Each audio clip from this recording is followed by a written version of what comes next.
तुळजाभवानी मौल्यवान अलंकार गहाळ प्रकरणी गुन्ह्याची नोंद झाली आहे। 4 महंतांसह 7 जणांविरोधात गुन्हा दाखल करण्यात आलाय।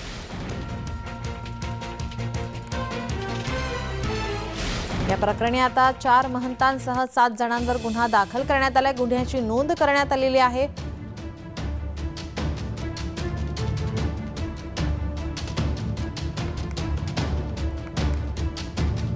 तुळजाभवानी मौल्यवान अलंकार गहाळ प्रकरणी गुन्ह्याची नोंद करण्यात आली आहे। या प्रकरणी आता 4 महंतांसह 7 जणांविरोधात गुन्हा दाखल करण्यात आलाय।